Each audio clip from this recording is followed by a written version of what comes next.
Conchemos.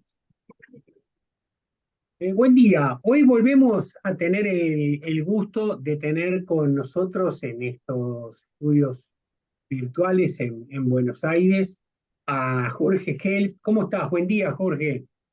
Buen día, ¿cómo estás, Roberto? Aquí estamos. Jorge, vos sabés que seguimos leyendo este libro que acaba de ser publicado, se publicó en España y ya está a la venta por Amazon. Jorge Gelsi y Magalí Saleme. Mostrarle un momento más que para que se puede, a ver, esto seguramente dentro de poco va a estar en las librerías de Montevideo y de Buenos Aires, recuerdo de un coleccionista de arte. Y leyendo este libro, uno encuentra ahí un material de anécdotas que son jugosísimas. En el último encuentro nos contabas algunas de las que allí revelabas sobre los maltratos de algunas grandes obras de arte en el mundo de la museística. Eh, ¿tenés alguna anécdota de esas más para ilustrar lo que han sufrido algunas obras de arte? No, no tengo algunas, tengo miles, porque hay que pensar de que el arte del cual estamos hablando es el arte de Europa occidental y comienza mucho antes, pero digamos, comienza con el primer renacimiento en Italia en el siglo XIII y no había ningún cuidado, ninguna medida precautoria en ese tiempo. El arte o los cuadros, las pinturas sobre pared se llevaban, se tiraban, se trasladaban eh, y pasaban cosas horrendas porque son materiales sumamente delicados. Y hemos tenido en todas las épocas el descuido total. Yo me pedís un ejemplo y por supuesto voy a llegar a esto y le voy a dar un ejemplo reciente para que no haya ninguna duda sobre lo que estamos viviendo. Además, el otro factor terriblemente nefasto, pero tan aceptado por centenares de casos, por gente no capacitada que deberían tener eh, dar mayor énfasis al origen de lo que están mostrando. Me estoy refiriendo a los señores directores de museos. Hay cualquier cantidad de falsos en los mismos museos. Hay falsos por desconocimiento, hay falsos porque fueron regalados al museo porque el dueño se dio cuenta de que lo que tenía no era el original, sino que no tenía ningún valor y entonces lo regalaba y el director del museo, encantado, lo presentaba con tres focos y, y era un cuadro totalmente falso. Eh, yo me referí a Rembrandt para tomar un ejemplo tremendamente importante en la última charla. Y además de Rembrandt, me referí a otro cuadro que era si las bodas de Caná de Veronese, que está en el Louvre, en un lugar, y merece estar en el Louvre porque ha sido reparado en forma suficientemente profesional para que esta obra maestra del Renacimiento italiano no se pierda. Está, eh, es un cuadro enorme y lo que ha sufrido no tiene nombre. eh, Daría para escribir un libro entero, cosa que no voy a hacer por ahora, pero conozco bien la trayectoria de este cuadro porque es tan nefasto que uno no se lo puede ni imaginar. Bueno, vamos a lo de hoy. Me pedís un caso más y yo, teniendo tantas distintas oportunidades, teniendo tanto un campo libre, elegí Guernica. Guernica fue pintado en 1937, o sea que ayer, hace pocos años, en homenaje a la matanza salvaje de los fascistas al pueblo de Guernica en el País Vasco. Y es un cuadro que por su fama enorme se le da eh, tal vez más eh, respeto, más eh, ruido que lo que merece. No es el mejor Picasso. Hay Picassos muy importantes de otras épocas que son artísticamente muchísimo mayor. No lo dudemos, es un panfleto, es un cuadro cuya fama viene de su origen, viene de la pobre gente que se mató a mansalva en el pueblo de Guernica, los aviones de Mussolini y de Hitler. Pero es una obra eh, artísticamente eh, de segunda importancia. No debería decir esto porque algún historiador de arte me estaría dispuesto a matarme, pero es así, no es de las mejores obras de Picasso. Y con relación a esto, eh, se utilizó como panfleto y circuló por todo el mundo a partir de la guerra para mostrar lo malo, lo salvaje de los fascistas. Eh, Fue a tantos museos que no es creíble.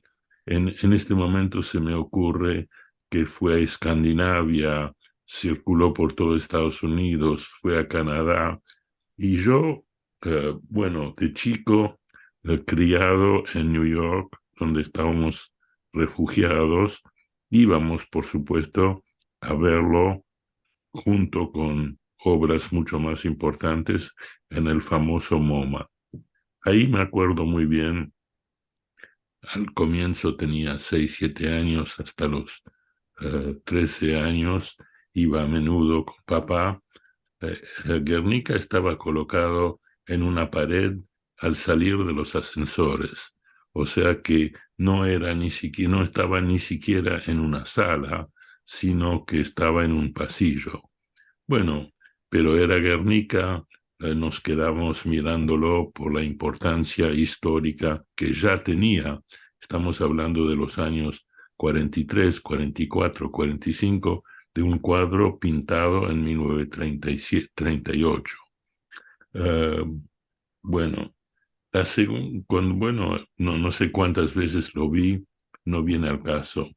Pero después nos mudamos a Buenos Aires y en una oportunidad, eh, poco después, tomamos el barco para ir a pasar vacaciones en Europa.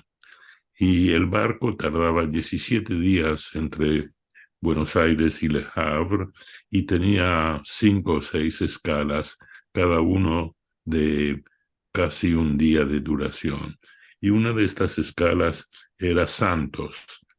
La primera había sido Montevideo el primer día después de embarcar, el primer día de navegación, y luego de 2 días más estábamos en Santos. Y aprovechando que Santos es un puerto sobre todo para café, tiene lindas playas, pero no es lo que nos interesaba, tomamos un taxi y nos fuimos a San Paulo, que era 1 hora de viaje por una autopista en ese tiempo muy moderna.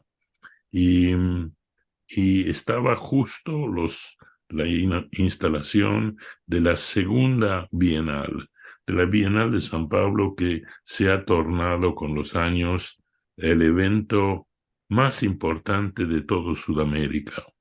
Eh, es una bienal que ha tenido altos y bajos, pero por casualidad, tanto a la del 53, que me estoy refiriendo, como a la del 98, fueron 2 bienales históricas. Yo mismo fui curador para el envío argentino en las bienales del 94 y del 96. Y en el 98 participé por invitación especial de la Bienal misma, pero eso es otro canto. En el 53 había dentro de la Bienal un sector Picasso, nada menos, como había sectores de otros grandes nombres de la firma. Era la segunda Bienal de la historia, la del 51 había sido un poco experimental y la del 53 tiraron la casa por la ventana y fue una de las grandes exposiciones del siglo XX, reconocida como absolutamente genial por todos los especialistas. Y ahí estaba Guernica. Y Guernica había llegado de su última escala enrollado en un tambor. Sí, señor. Le habían desarmado el bastidor de madera. Estamos hablando de un cuadro que tiene cerca de 2 metros de altura y tiene como 7 metros de largo.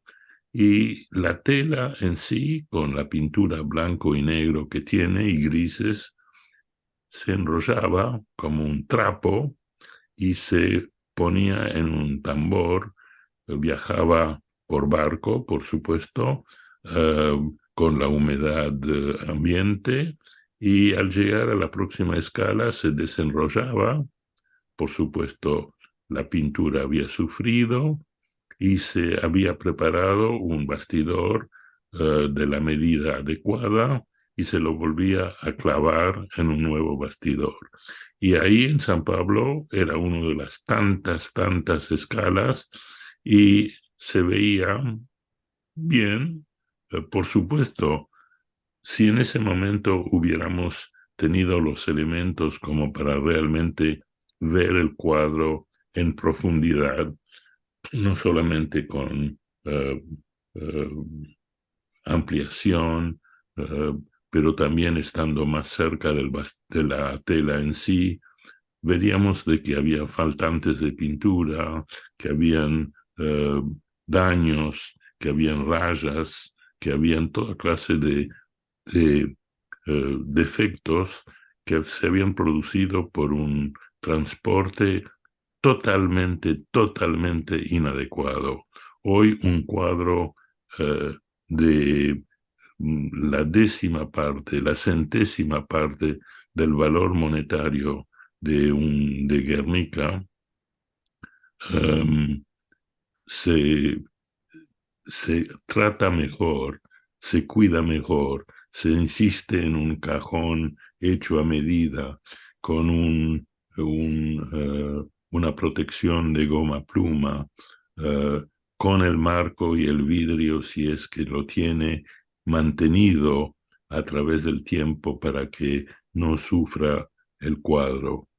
Y bueno, sobrevivió Guernica, fue restaurado y cuando finalmente, por deseo de Picasso, terminó en Madrid como correspondía, él había jurado de que mientras vivía y dirigía el país, Franco no iría a Madrid, pero que después de la muerte de Franco, su destino era España. Se pelearon todos los museos españoles para tenerlo y se decidió de que lo más alto de lo más alto era el Prado. Y como en el Prado no cabía, o mejor dicho, si le encontraba un espacio para que lo cuelgue, era totalmente eh, fuera de lo que se ve en el Prado, como la mayoría de mis escuchas saben. um, Una sucursal del Prado que casi no se usa es el Casón del Buen Retiro, a una cuadra de distancia, y en el Casón del Buen Retiro, en la loma donde está el Museo del Prado, eh, le dedicaron una sala y a mitad de camino hasta el fondo, donde estaba colgado el cuadro con no sé cuántas luces, le pusieron un vidrio a prueba de balas enorme, y el público no se podía acercar al vidrio, pero no se podía acercar al cuadro. Y yo tuve el gusto de almorzar con la ministra de Cultura de España, con quien había colaborado en el IBAM en Valencia, y que conocía bien. Y ella me dijo: Jorge, vos sos la persona adecuada. eh, Quiero dejar una marca sobre mi gestión como ministra. ¿Tenés una idea de lo que puedo hacer? Y yo dije: sí, ya que me preguntas, sacarle el vidrio y sacar el Guernica de ahí y ubicarlo en un museo como se debe ver, sin vidrio, y que el público lo pueda gozar, acercarse, etcétera. Por supuesto, tenés que prever, sobre todo en los primeros tiempos, un cuidado especial, porque se ha hablado mucho. Y yo estuve por casualidad una siguiente visita a Madrid y sacaron eh, coches armados como tanques, policías, militares, para trasladarlo un poco menos de 1 kilómetro desde el Casón del Buen Retiro hasta el centro de la Reina Sofía. Por supuesto, el Prado lloró de que perdía una obra maestra del siglo XX, pero era mucho más adecuado en el Reina Sofía, donde está ahora, en una sala, junto con las fotografías eh, de la preparación del cuadro, que son numerosas, hechas por la novia de entonces de Picasso, Dora Maar. Y de casualidad, Dora Maar, nacida en Buenos Aires, de padres yugoslavos. Y bueno, eso es un cuento del siglo XX, no es pintura antigua, y es el peor maltrato que yo he presenciado en mi larga vida. Así que donde está ahora se lo deben en parte a tu influencia. No, no quiero que se sepa, pero Pues ya lo dijiste, quedó sí, documentado. sí, No, no está dicho el nombre de la ministra, así sí, sí, protejemos eso por lo menos. exacto. Jorge, qué interesante esto, este tema de los tratos a las obras, ¿no? Y la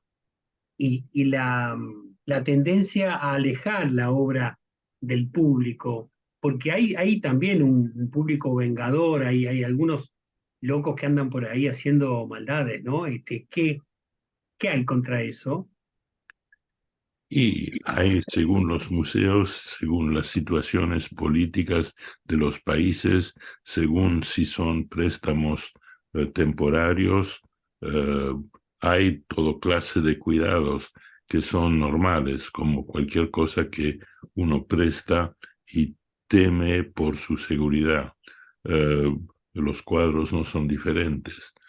Cuando van muestras completas de un museo a otro, se extrema los cuidados.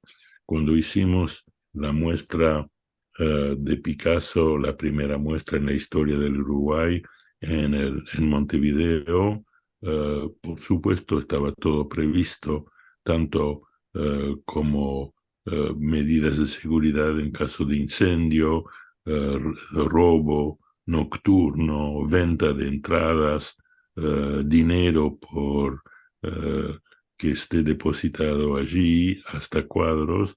Son todas medidas, es el ABC de organizar una muestra.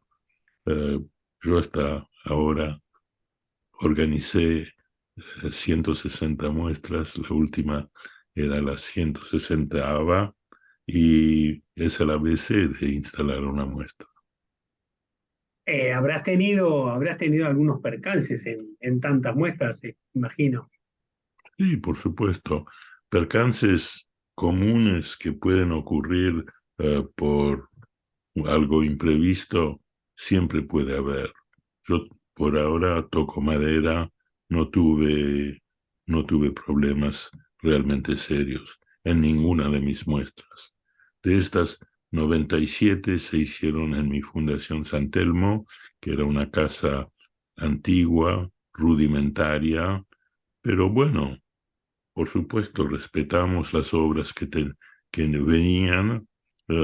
Hemos mostrado muchísimos pintores o artistas jóvenes de la Argentina, pero también nos prestó por única vez a una entidad privada.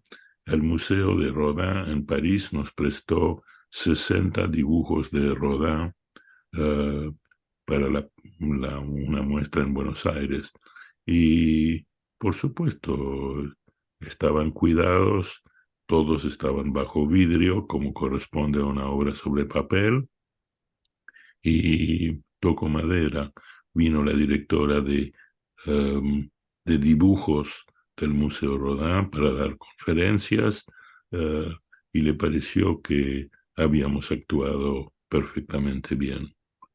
Y últimamente en Manantiales, a 20 kilómetros de Punta del Este, en un museo que no tiene experiencia, que era totalmente nuevo, hicimos una muestra de Cristo con 60 obras y, y bueno, el control de calidad hecha por especialistas del Museo Nacional Uruguayo en Montevideo, el Museo de Artes Visuales, que vinieron y se quedaron 3 días en el momento en que se abrían las cajas, era, según mi entender, extraordinario.